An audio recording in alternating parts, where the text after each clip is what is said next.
లాల్ కిషన్ అడ్వాణి ఇంకా మోదీ గారు అప్పుడు మొత్తం చేసినారు. అండ్ డెడికేషన్ మొత్తం చాలామంది కోఠారి బ్రదర్స్ వాళ్ళ లైఫ్ సాక్రిఫైస్ చేసినారు.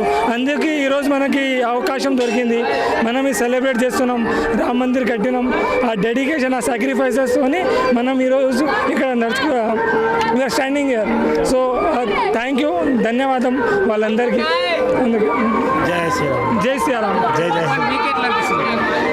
చాలా రోజుల తర్వాత ఈరోజు ఆ పండుగ వాతావరణం కోలుకుంది ఇక్కడ. దానికోసం చాలా హ్యాపీగా ఫీల్ అవుతున్నాను. ఏంటంటే ఇన్ని రోజులు ఇంత కష్టపడి ఇంతమంది ఇంత చేయబట్టి ఈరోజు మనం ఇక్కడ ఉన్నామంటే అది ఆ క్రెడిట్ మోదీకి వెళ్తుంది.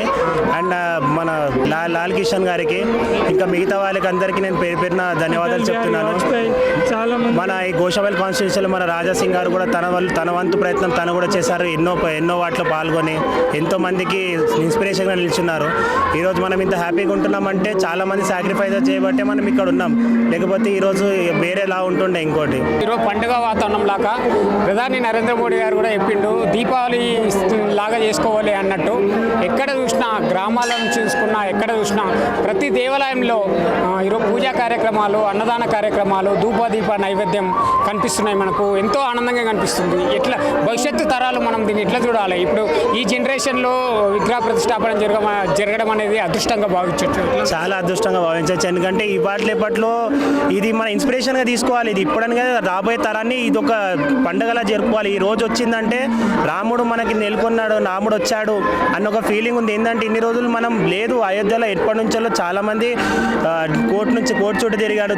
చాలామంది తన ప్రాణాలు సాక్రిఫైస్ చేశారు. ఇప్పుడు అది వచ్చి వాళ్ళందరికీ ఒక ఛాన్స్ దొరికింది. Like they feeling good. వాళ్ళు చేయబట్టే మనం ఇప్పుడు ఇక్కడ ఉన్నాం. సో మనం ఈ రోజుని మర్చిపోవద్దు. ఈ రోజుని ఎప్పటికీ మనం గుర్తుపెట్టుకోవాలి. ఈరోజు వాళ్ళు ఉన్నారు కాబట్టి మనం ఉన్నాం అనుకోవాలి. దేవుడు మనతోటే ఉన్నాడు, దేవుడు లేని దేవుడు ఉన్నాడు అన్నని భావించుకొని అందరూ కలిసి ఉండాలని నేను కోరుకుంటున్నాను. అందరినీ అంటే కేంద్రంలో ఇప్పుడు ప్రస్తుతానికి బీజేపీ అధికారంలో ఉంది. మీరు అన్నట్టు అద్వానీ గారు కానీ ఇంకా చాలామంది ఆర్ఎస్ఎస్కి సంబంధించిన వాళ్ళు, బీజేపీ నాయకులు ఎంతోమంది వాళ్ళ కృషి వల్లనే ఈ అయోధ్య రామ మందిరం అనేది కట్టడం జరిగింది అనుకోవచ్చా? ఒకవేళ అధికారంలో వేరే పార్టీ ఉన్నట్టయితే సాధ్యమయ్యేదనా? అందరూ తన వంతు ప్రయత్నం చేశారు. ఈ పార్టీ ఆ పార్టీ అని ఏం లేదండి. మనం పార్టీకి ఎప్పుడు అగెన్స్ట్గా లేము. ఎందుకంటే ప్రతి ఒక్కరు తన వంతు ప్రయత్నం చేశారు. ఎందుకంటే వాళ్ళలో మన వాళ్ళే ఉన్నారు.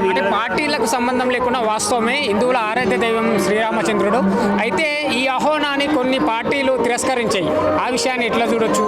చాలా వరకు హిందూ సంఘాలే, హిందుత్వ సంఘాలు కానీ బజరంగ దళాలు, కాంగ్రెస్